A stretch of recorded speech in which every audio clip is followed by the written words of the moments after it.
saat ini saya akan berbicara tentang the success journey. Gitu ya.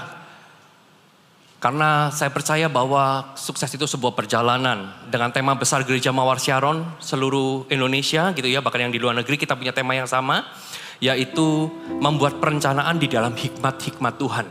Tuhan mau kita menjadi orang yang well planner. Seorang perencana yang baik yang pastinya tidak membuat Anda hidup mengalir saja karena yang mengalir selalu dari atas ke bawah. Tapi Tuhan ajarkan kepada kita di dalam segala sesuatu untuk kita membuat perencanaan-perencanaan juga di dalam hikmat Tuhan. Perencanaan manusia terbatas, tapi perencanaan di dalam hikmat Tuhan itu yang membuat Anda tidak terbatas. Yang percaya katakan amin. Saya beri judul The Success Journey karena setiap kita gitu ya pasti ingin sukses, pasti ingin berhasil. Ingin janji Tuhan itu digenapi. Semua orang mengejar hal itu. Nggak ada orang yang nggak mau berhasil. Coba saya tanya, siapa di sini yang mau sukses atau berhasil? Coba tetap angkat tangan, lihat kanan kirinya, ada yang nggak angkat tangan. Kalau yang nggak angkat tangan, mungkin tertidur, dibangunkan aja. Mau sukses nggak? Semua orang mau sukses. Semua orang mau berhasil. Tapi bisakah kita mengerti apa sih kesuksesan itu? Apa sih keberhasilan itu? Kita buka 1 Raja-Raja pasal yang ketiga. Ayat yang keempat sampai ayat yang ke-14. Kita mau belajar bagaimana sukses menurut Tuhan. 1 Raja-Raja pasal yang ketiga ayat keempat sampai ayat ke-14. Yang sudah menemukan katakan puji Tuhan. Kalau yang gak menemukan bisa lihat di depan saja akan ditampilkan. Pada suatu hari Raja pergi ke Gibeon untuk mempersembahkan korban. Sebab disitulah bukit pengorbanan yang paling besar. 1000 korban bakaran dipersembahkan Salomo di atas mezbah itu. Di Gibeon itu Tuhan menampakkan diri kepada Salomo dalam mimpi pada waktu malam. Berfirmanlah Allah, mintalah apa yang hendak kuberikan kepadamu. Lalu Salomo berkata, engkaulah yang telah menunjukkan kasih setiamu yang besar kepada hambamu Daud ayahku. Sebab ia hidup di hadapanmu dengan setia, benar dan jujur terhadap engkau.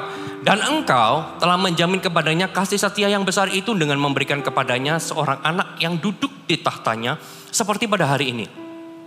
Maka sekarang ya Tuhan Allahku, engkaulah yang mengangkat hambamu ini menjadi raja menggantikan Daud ayahku. Sekalipun aku masih sangat muda dan belum berpengalaman. Demikianlah hambamu ini berada di tengah-tengah umatmu yang kau pilih. Suatu umat yang besar yang tidak terhitung dan tidak terkira banyaknya. Maka berikanlah kepada hambamu ini hati yang faham menimbang perkara untuk menghakimi umatmu dengan dapat membedakan antara yang baik dan yang jahat. Sebab siapakah yang sanggup menghakimi umatmu yang sangat besar ini? Lalu adalah baik di mata Tuhan bahwa Salomo meminta hal yang demikian. Jadi berfirmanlah Allah kepadanya, oleh karena engkau telah meminta hal yang demikian dan tidak meminta umur panjang atau kekayaan atau nyawa musuhmu melainkan pengertian untuk memutuskan hukum, maka sesungguhnya aku melakukan sesuai dengan permintaanmu itu. Sesungguhnya aku memberikan kepadamu hati yang penuh hikmat dan pengertian sehingga sebelum engkau tidak ada seorang pun seperti engkau. Dan sesudah engkau takkan bangkit seorang pun seperti engkau. Dan juga apa yang tidak kau minta aku berikan kepadamu baik kekayaan maupun kemuliaan. Sehingga sepanjang umurmu takkan ada seorang pun yang seperti engkau di antara raja-raja. Dan jika engkau hidup menurut jalan yang kutunjukkan dan tetap mengikuti segala ketetapan dan perintahku sama seperti ayahmu Daud, maka aku akan memperpanjang umurmu. Katakan amin. Bapak ibu saudara, dari Salomo ini kita bisa melihat arti dari sebuah kesuksesan di mata Tuhan. Mendefinisikan sukses itu adalah tugas yang sulit. Mengapa? Karena setiap orang itu punya ukuran kesuksesan. Setiap satu dengan yang lain, kanan kiri depan belakang pasti beda-beda ukuran kesuksesannya. Kalau saya tanya, sukses menurut Anda apa, Bapak ibu saudara? Ada yang berkata, oh sukses itu artinya ketika kita bisa menggenapi semua apa yang kita mau atau kita mimpikan. Sukses itu berbicara tentang kita menerima apa yang kita rindukan atau inginkan terjadi. Sukses itu bisa berbicara tentang kekayaan, kebahagiaan. Sukses itu juga bisa berbicara tentang kekuasaan. Kalau kita tanya satu persatu, pasti jawabannya beda-beda. Makanya definisi kesuksesan itu beragam. Mendefinisikan sukses menurut dunia itu sulit. Karena setiap orang punya cara pandang dan setiap orang punya persepsi. Tapi coba kita lihat di ayat yang ke-11. Jadi berfirmanlah Allah kepadanya, oleh karena engkau telah meminta hal yang demikian dan tidak meminta umur panjang atau kekayaan atau nyawa musuhmu, melainkan pengertian untuk memutuskan hukum, maka sesungguhnya aku melakukan sesuai dengan permintaanmu. Salomo mendapat sebuah permintaan, bahkan bonus. Tuhan datang dalam mimpi, dia berkata, Salomo, apa yang kamu mau? Aku akan berikan kepadamu. Lalu Salomo minta, Tuhan kasih aku hikmat, pengertian untuk bisa menggembalakan, memimpin bangsamu yang besar ini, umatmu yang besar ini. Lalu Tuhan, karena apa yang kau minta itu baik, itu ya.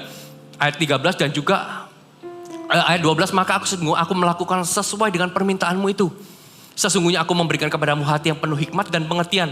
Sehingga sebelum engkau enggak ada seorang pun yang seperti engkau. Dan sesudah engkau tak akan bangkit seorang pun yang seperti engkau. Dia menerima apa yang dia doakan. Dia menerima apa yang dia minta. Lalu ayat berikutnya, dan juga apa yang tidak kau minta aku berikan kepadamu. Baik kekayaan maupun kemuliaan. Sehingga sepanjang umurmu enggak ada seorang pun seperti engkau di antara raja-raja. Yang enggak diminta pun dikasih bonus. Dan jika engkau hidup gitu ya, menurut jalan yang kutunjukkan dan tetap mengikut segala ketetapan dan perintahku sama seperti ayahmu Daud, maka aku akan memperpanjang umurmu. Salomo menerima semua apa yang dia minta. Tapi apakah itu arti kesuksesan? Kesuksesan sejati bukanlah sesuatu yang bisa Anda peroleh dan capai dalam satu malam. Definisi kesuksesan menurut Tuhan bukan sesuatu yang ketika engkau berdoa Tuhan kabulkan, that's enough, selesai. Bukan. Karena firman Tuhan di ayat ke-14 inilah kuncinya. Dan jika engkau hidup menurut jalan yang kutunjukkan dan tetap mengikut segala ketetapan dan perintahku sama seperti ayahmu Daud, maka aku akan memperpanjang umurmu. Artinya bahwa kesuksesan itu adalah sebuah perjalanan. Gak cukup ketika kita berdoa, kita minta sesuatu sama Tuhan, kita dapatkan. Lalu kita selesai. Aku menjadi orang yang sukses. Aku menjadi orang yang berhasil. No. Karena Tuhan berfirman, kalau engkau hidup menurut jalan yang kutunjukkan dan tetap mengikuti segala ketetapan dan perintahku sama seperti ayahmu. Ini berbicara tentang sebuah perjalanan kehidupan.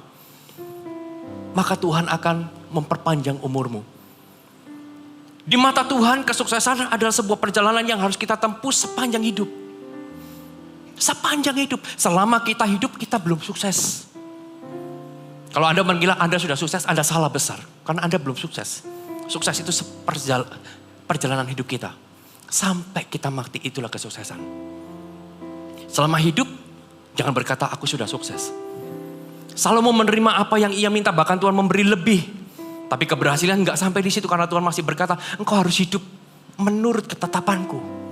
Berlaku setia sampai kapan? Selamanya. Sampai kapan? Selamanya. Kita belajar dari Salomo, akhirnya kerajaan terpecah karena pada masa tuanya Salomo menyembah berhala. 1 Raja-Raja 11 ayat yang ke-11. Lalu berfirmanlah Tuhan kepada Salomo, oleh karena begitu kelakuanmu, yakni engkau tidak berpegang pada perjanjian dan segala ketetapanku yang telah kuperintahkan kepadamu, maka sesungguhnya aku akan mengoyakkan kerajaan itu daripadamu dan aku akan memberikan kepada hambamu. Lihat, apakah itu kesuksesan? Kita minta hikmat, Tuhan kasih hikmat. Kita kasih kepandaian, Tuhan kasih kepandaian. Tuh kita minta doa, Tuhan aku karunia untuk menyembuhkan. Tuhan kasih karunia menyembuhkan. Apa berarti itu engkau sukses? No, belum. Salomo pun juga belum sukses. Walaupun dia menerima semua harta kekayaan dia terima. Tapi at the end, Tuhan tidak menggambarkan Salomo sebagai orang yang sukses. Karena di akhir perjalanannya, istrinya membelokkan Salomo. Sehingga Salomo menyembah kepada berhala. Dan Tuhan merontokkan kerajaannya. Dan bukan cuma Salomo, ada banyak raja-raja dia memulai sesuatu dengan begitu baik, begitu mulia, begitu takut akan Tuhan. Tapi at the end akhirnya, dia menjauh dari Tuhan. Apakah itu kesuksesan?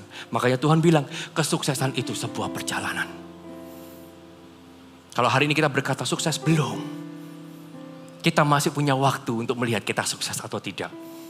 Hari ini saya akan coba mendefinisikan Definisi yang sederhana tentang sebuah kesuksesan, keberhasilan di mata Tuhan. Sehingga Anda semua bisa terus berjalan di dalam janji Tuhan itu. Dan kita mau belajar sama-sama dari jemaat Korintus. Jemaat Korintus ini adalah jemaat yang sukses pada waktu itu. Gerejanya sukses. By the way, gereja Mawar Syaron, kita sedang berada di dalam pertumbuhan yang luar biasa. Jumlah murid-murid yang ditambahkan bertambah signifikan. Jumlah CG-CG-nya bertambah signifikan. Dan kita berada di dalam gereja yang bergerak. Tapi ingat juga bahwa sekalipun kita bertumbuh, tapi gereja ini belum sukses. Karena gereja ini masih terus berjalan. Selama perjalanan masih panjang, maka kesuksesan belum dicapai. 1 Korintus pasal yang pertama ayat ke-4 sampai ke-7 terlebih dahulu. 1 Korintus pasal yang pertama ayat yang ke-4 sampai ke-7. Ucapan syukur dari Paulus. Aku senantiasa mengucap syukur kepada Allahku karena kamu atas kasih karunia Allah yang dianugerahkannya kepada kamu di dalam Kristus Yesus. Sebab di dalam Dia, kamu telah menjadi kaya dalam segala hal. Katakan kaya dalam segala hal. Dalam segala macam perkataan dan segala macam pengetahuan. Lihat, jemaat Korintus ini bertumbuh pengetahuannya. Perkataannya semuanya bertumbuh. Dan ayat 6 sesuai dengan kesaksian tentang Kristus yang telah diteguhkan di antara kamu. Ayat ke-7 perhatikan. Demikianlah kamu tidak kekurangan dalam satu karunia pun. Sementara kamu menantikan pernyataan Tuhan kita Yesus Kristus. Jemaat Korintus tidak kekurangan karunia satu pun. Ada karunia mujizat. Menafsirkan bahasa roh, membedakan roh. Karunia bernubuat. Semua penuh di dalam gereja itu. Gereja itu bertumbuh. Lalu ayat ke-8, ia juga meneguhkan kamu sampai kepada kesudahannya. Sehingga kamu tak bercacat pada hari Tuhan Yesus Kristus. Allah yang memanggil kamu pada persekutuan dengan anak-anaknya. Yesus Kristus Tuhan kita adalah setia. Lihat jemaat Korintus gak kekurangan apapun. Mereka berhasil bahkan kaya akan karunia rohani. Tapi mereka lupa bahwa the success journey itu adalah sebuah perjalanan. Bukan tentang hari ini. Bukan tentang apa yang sudah terjadi. Bukan tentang apa yang sudah diterima. Tapi sebuah perjalanan. Dan Paulus menasihatkan mereka di ayat berikutnya. Tetapi aku menasihatkan kamu. Ternyata dengan bertumbuhnya jemaat terjadilah perpecahan. Dengan bertumbuhnya jemaat terjadi perselisihan di dalam kehidupan jemaat satu dengan yang lain. Dan Paulus menasihatkan mereka. Karena ketika mereka dipercaya mereka sombong. Karena ketika mereka ini diangkat Tuhan, mereka merasa lebih baik. Sehingga terjadi perselisihan di mana-mana. Kita lompat ke pasal yang ketiga. 1 Korintus pasal yang ketiga, ayat yang pertama. Ini yang terjadi. Dan aku saudara-saudara pada waktu itu tidak dapat lagi berbicara dengan kamu seperti dengan manusia rohani. Tetapi hanya dengan manusia duniawi. Yang belum dewasa di dalam Kristus. Susulah yang kuberikan kepadamu bukanlah makanan keras sebab kamu belum dapat menerimanya. Dan sekarang pun kamu belum dapat menerimanya. Karena kamu masih manusia duniawi. Sebab jika di antara kamu masih ada iri hati, perselisihan. Bukankah hal itu menunjukkan bahwa kamu manusia duniawi dan bahwa kamu hidup secara manusiawi. Karena jika yang seorang berkata aku dari golongan Paulus. Dan yang lain berkata aku dari golongan Apolos. Bukankah hal itu menunjukkan bahwa kamu manusia duniawi yang bukan rohani. Jadi apakah Apolos, apakah Paulus, pelayan-pelayan Tuhan yang olehnya kamu menjadi percaya masing-masing menurut jalan yang diberikan Tuhan kepadanya. Aku menanam, Apolos menyiram, tetapi Allah yang memberi pertumbuhan. Karena itu yang penting bukanlah yang menanam atau yang menyiram, melainkan Allah yang memberi pertumbuhan. Baik yang menanam maupun yang menyiram adalah sama. Dan masing-masing akan menerima upahnya sesuai dengan pekerjaan sendiri. Karena kami adalah kawan sekerja Allah, kamu adalah ladang Allah dan bangunan Allah. Katakan amin. Apa itu sukses journey di mata Tuhan? Paulus mendefinisikan dari firman Tuhan ini, dari sudut pandang Allah yang dimaksud sukses itu apa? Bukan tentang karunia rohani. Bukan tentang kita bisa menyembuhkan orang lalu sudah selesai, bukan. Tapi ini loh yang dimaksud the success journey. Ayat 1 dan 2, dan aku saudara-saudara pada waktu itu tidak dapat berbicara dengan kamu seperti dengan manusia rohani, tapi hanya dengan manusia duniawi yang belum dewasa di dalam Kristus. Susulah yang kuberikan kepadamu bukan makanan keras, Sebab kamu belum dapat menerimanya dan sekarang pun kamu belum dapat menerimanya. Aneh ya Bapak Ibu Saudara. Padahal mereka ini kaya akan karunia rohani. Tapi kenapa ya mereka gak bisa diomongin? Mereka gak kekurangan apapun. Mereka kaya dalam berbagai hal. Perkataan, pengetahuan, intelektualnya luar biasa. Tapi Tuhan bilang, kamu belum sukses. Kamu belum berhasil. Sekalipun kamu bisa lakukan ini dan lakukan itu. Karena di mata Tuhan, yang dimaksud success journey, orang yang sukses adalah orang yang bertambah dewasa di dalam setiap masa. Engkau bisa berkarunia, tapi kalau engkau gak bisa lagi diomongin, engkau gak dewasa dan engkau belum sukses. Engkau boleh kaya dalam berbagai hal. Intelektualmu boleh bertumbuh luar biasa. Karena saya percaya di gereja Mawar Sharon ada dididik, diajarin. MSC 1-3, ada CGT juga. Yang membuat Anda pasti pengetahuan juga bertambah.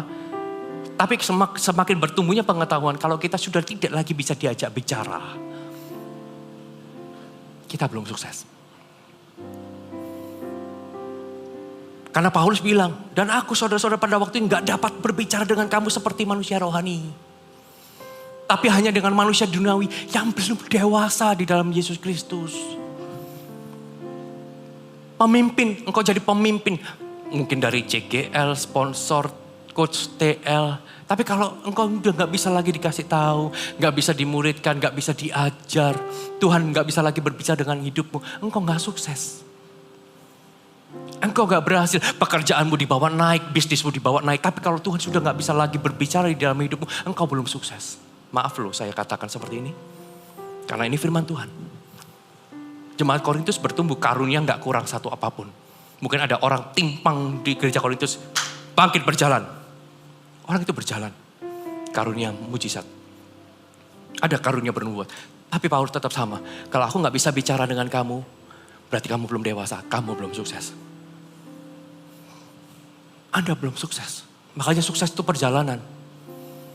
Kita dipercaya ini, di dalam perjalanan kita masih bisa dikasih tahu nggak? Masih bisa diomongin nggak? Kalau kita nggak bisa, kita belum berhasil. Mereka jadi tambah nggak dewasa ketika dipercaya. Mereka merasa bisa, mereka udah nggak bisa dikasih tahu hal-hal yang rohani. Sampai Paulus pun berkata, susulah yang kuberikan kepadamu. Ngomong sedikit keras, ayo ya gini ya.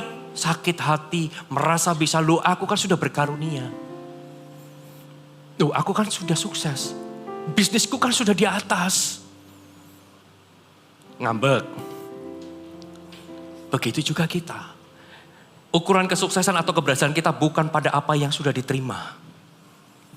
Ukuran kesuksesan melainkan dari kita. Ketika kita sudah menerima hal itu, bertambah dewasakah kita? Itulah kesuksesan. Kita menerima sesuatu, kita ditambahkan sesuatu, kita dipercaya sesuatu, dan kita bertambah dewasa di sana. Itulah kesuksesan. Ataukah kita dipercaya sesuatu, kita malah jadi kekanak-kanakan. Pemimpin satu dengan pemimpin yang lain mulai kompetisi banyak-banyakan. Jemaatmu berapa? Sometimes saya geli juga loh Bapak Saudara. Ketika ada di dalam satu perkumpulan gereja, ketemu hamba-hamba Tuhan berkumpul. Pak Jeffrey ya? Ya, gereja apa? Mawar Sharon. Jemaatnya berapa? Geli juga ya, kenapa sih tanya jemaat? Ya saya jawab simpel, mau tahu aja. Kepo amat sih lu.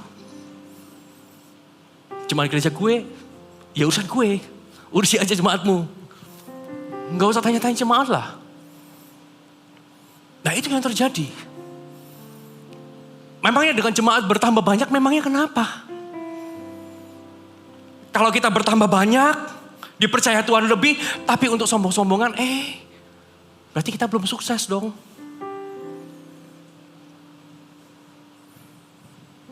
Kalau pekerjaan kita dibawa naik, bisnis kita dibawa naik, toh akhirnya nanti kaya-kayaan yuk, besar-besaran rumah. Berarti kita gak jadi tambah dewasa, kita jadi tambah kanak-kanakan. Bukan kanak-kanak seperti itu. Aku punya ini, aku juga punya ini loh. Aku punya yang lebih besar, tambah lama tambah besar rumahnya diangkat. Ya, aku punya yang lebih besar lagi. Oh, itu kekanak-kanakan. Tapi bukankah itu hal yang terjadi di dalam dunia? Apakah itu kesuksesan? No. Tapi bertambah dewasa di dalam segala masa. Itulah kesuksesannya. Setuju, kasih kemuliaan buat Allah kita. Yang kedua, apa sih kesuksesan? Ayat ke-6. 1 Korintus 3 ayat ke-6. Aku menanam, Apolos menyiram, tetapi Allah yang memberi pertumbuhan. Katakan Allah yang memberi pertumbuhan. Ini loh definisi kesuksesan di mata Tuhan. Adalah kita mengetahui tujuan hidup kita. Bahwa kita ini cuma menanam. Kita ini cuma menyiram. Allah yang kasih pertumbuhan. Kita tahu tujuan hidup kita ini apa.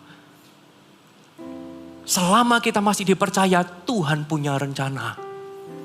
Selama Anda masih bisa duduk di sini, Tuhan punya rencana dalam hidupmu. Tahukah rencana itu apa? Saya pikir-pikir loh. 2 tahun ini gitu ya, saya pikir-pikir, Tuhan, kenapa saya masih ada di sini?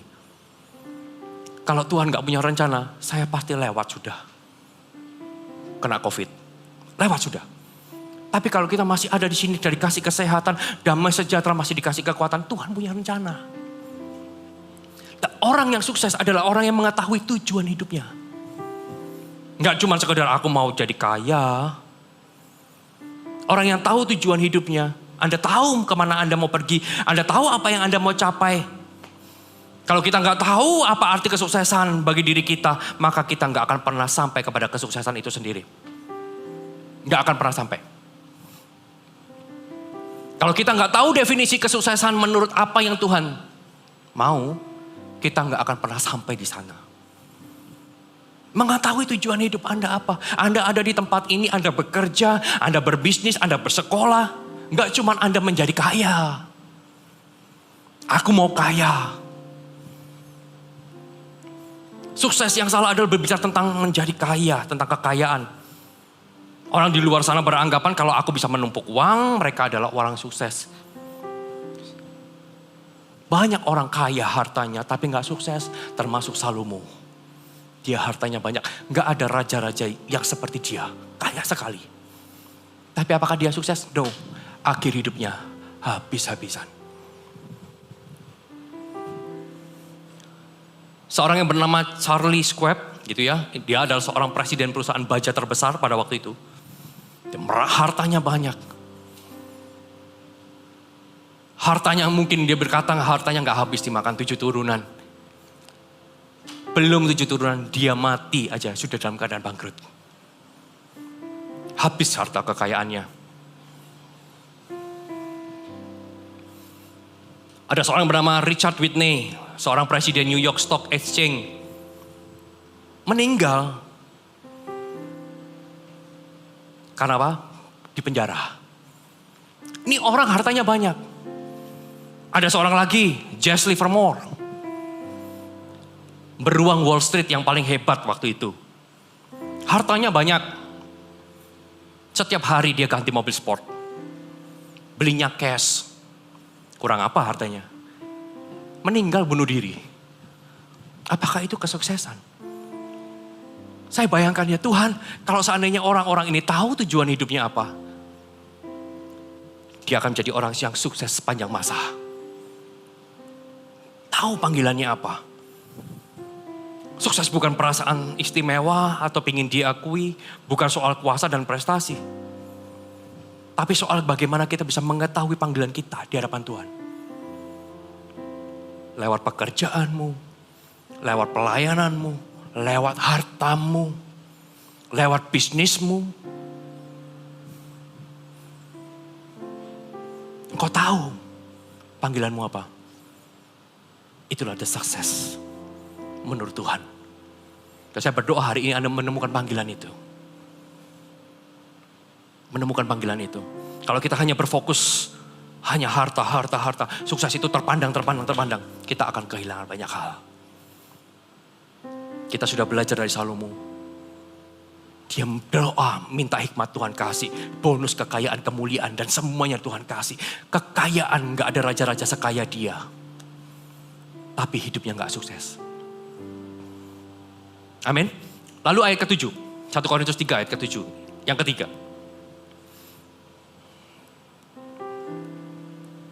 The success journey. Karena itu, yang penting bukanlah yang menanam atau yang menyiram. Melainkan Allah yang memberi pertumbuhan.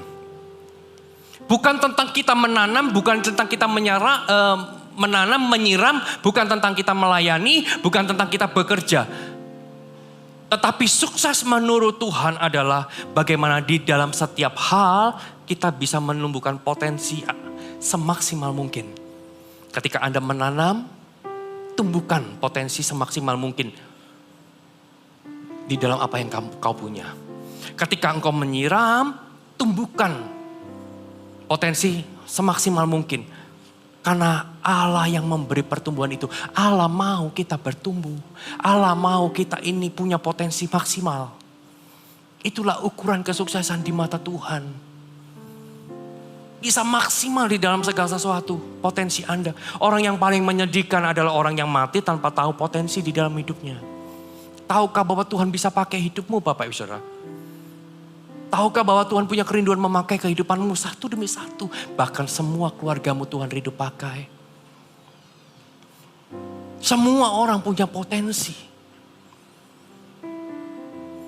Segala sesuatu dimulai dari potensi. Karena kalau ketika Tuhan mempercayakan sesuatu, di kitab Kejadian Tuhan selalu mulai dari benih. Benih itu potensi. Sekalipun kecil nanti ketika dia bertumbuh, jadi pohon yang besar, ada banyak buah, burung-burung bersarang di sana. Cuman benih, biji. Berbicara tentang potensi. Di dalam segala keadaan, Pak ini keadaan nggak baik-baik. Kompetitornya banyak di mana-mana. Ingat di dalam segala keadaan, yang dimaksud sukses di mata Tuhan adalah kita bisa menumbuhkan potensi semaksimal mungkin. Artinya target yang diberikan padamu, itu untuk men-challenge Anda. Tantangan yang kau hadapi adalah meningkatkan kapasitas kehidupan Anda. Persoalan yang kau hadapi adalah sebuah potensi untuk bisa membuat Anda menjadi lebih baik. Karena saya percaya gini, leverage capacity is leverage productivity. Daya ungkit sebuah kapasitas diperbesar, maka produktivitas akan bertambah. Kapasitas Anda diperbesar, hasilnya juga akan besar. Maksimalkan potensi, semakin besar kapasitas yang Anda bangun di dalam kehidupan Anda, di dalam pelayanan Anda, di dalam keluarga Anda, di dalam pekerjaan, di dalam bisnis Anda, semakin besar hasilnya. Semakin besar. Makanya kita gak boleh takut dengan keadaan saat ini, tapi jadikan keadaan saat ini adalah daya ungkit untuk kapasitas kita. Leverage capacity. Untuk apa? Untuk menghasilkan hal yang lebih besar dari sebelumnya. Katakan amin. Tuhan mau kita berhasil. Tuhan mau kita sukses. Tapi lebih daripada itu, Tuhan mau potensi kita berkembang. Engkau yang bekerja di dalam satu perusahaan, kembangkan potensimu. Jangan jadi biasa-biasa, jadi luar biasa. Itulah kesuksesan. Sekalipun hari ini engkau masih bekerja ikut orang. Tapi ukuran kesuksesan bukan engkau buka usaha sendiri. Ukuran kesuksesan di mata Tuhan. Ketika engkau kerja ikut orang, sekalipun ikut satu perusahaan, tapi maksimal di sana. That is success. Itulah sukses. Dan yang terakhir, yang keempat. Ayat ke-8 dan 9. 1 Korintus 3. Ini definisi sukses di mata Tuhan. Baik yang menanam maupun yang menyiram adalah sama. Dan masing-masing akan menerima upahnya sesuai dengan pekerjaannya sendiri. Karena kami adalah kawan sekerja Allah dan kamu adalah ladang Allah, bangunan Allah. Dikatakan baik yang menanam maupun yang menyiram adalah sama. Dan masing-masing akan menerima upahnya sesuai dengan apa yang dikerjakannya sendiri. Apa definisi sukses di mata Tuhan adalah ketika engkau bisa melakukan hal benar di dalam segala keadaan. Ketika engkau bisa melakukan hal benar di dalam segala keadaan, di level ini engkau tetap benar, di level berikutnya engkau tetap benar, di level berikutnya Tuhan bawa naik, engkau tetap benar. Itu sukses. Di level ini engkau benar, masuk level yang lebih besar engkau mulai kompromi. Bukan itu kesuksesan. Di mana Tuhan bawa kita terus melakukan hal yang benar di dalam segala keadaan. Itulah sukses di mata Tuhan.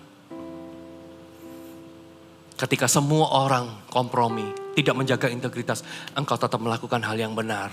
Sekalipun keadaanmu terjepit, itulah kesuksesan. Catat ini baik-baik. Kita bisa berhasil tanpa kebenaran. Kita bisa kaya tanpa kebenaran, bisa. Tapi kita nggak bisa bertahan dari keberhasilan tanpa kebenaran. Salomo buktikan. Dia bisa sukses berhasil dalam satu malam. Tapi dia nggak bisa pertahankan kesuksesan. Hancur semua karena nggak benar. Saya berdoa apa yang Anda bangun tidak dirontokkan iblis dalam satu malam.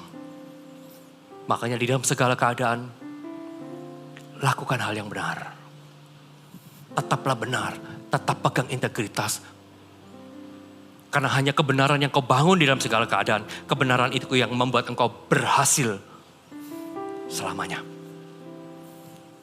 Halo, amin. Siapa yang di sini yang mau sukses selamanya? Katakan kanan kirinya, engkau harus benar. Engkau harus benar. Lakukan hal yang benar, yang bermanfaat bagi orang lain. Taburlah benih yang baik di dalam segala keadaan. Kalau engkau pekerja, pakai prinsip ini.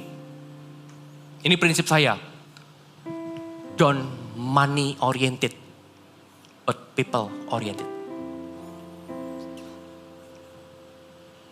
Ketika engkau money oriented, engkau bisa dapat uang saat itu. Tapi setelah itu selesailah sudah. Tapi kalau engkau people oriented, bangun hubungan baik dimanapun kau berada dengan benar. People itu akan menjagamu terus sampai akhirnya. Dia akan terus memberi kau makan. Hubungan itu yang kekal. Hubungan itu yang harus engkau bangun dimanapun kau berada. Kalau engkau berbisnis, don't money oriented, people oriented. Engkau bekerja, don't money oriented, tapi people oriented. Tempat di mana Anda berada hari ini adalah tempat di mana engkau akan memulai kesuksesan bersama dengan Tuhan. Ketika engkau melakukan kebaikan, kebenaran, maka kebaikan dan kebenaran itu juga akan datang kepadamu. Tetapi ketika engkau melakukan kecurangan, maka kecurangan yang sama akan datang pada kehidupanmu juga. Tabur tuai itu masih berlaku. Apa yang Anda kerjakan di dalam pekerjaan, dalam perusahaan, maka benefitnya juga akan turun kepadamu. Apa yang Anda kerjakan melayani di dalam gereja ini, benefit dari Tuhan akan juga turun padamu. Tuhan kita gak pernah berhutang. Anda lakukan buat gereja? Tidak, no. Anda gak sedang lakukan buat gereja. Anda sedang lakukan buat Tuhan. Kalau Anda lakukan buat gereja, gereja mungkin mengecewakan. Tapi Tuhan tidak pernah mengecewakan. If you doing right, you can running well. Kalau engkau bisa melakukan sesuatu yang benar, maka engkau akan bisa berlari dan mengakhiri dengan sempurna. Doing right, integritas, kejujuran, kehormatan, kesetiaan, itu yang harus kita pegang. Dalam segala sesuatu jadilah orang yang berintegritas, jadilah orang yang jujur, jadilah orang yang terhormat di dalam bisnis. Enggak sikut kanan, sikut kiri, jatuhkan, halalkan segala cara. tapi lakukan dengan terhormat. Dan juga lakukan dengan kesetiaan. Maka dari apa yang kau lakukan, kau akan melihat janji Tuhan akan digenapi di dalam kehidupan Anda. Yang setuju berikan kemuliaan buat Allah kita. Mari saya undang semua bisa bangkit berdiri.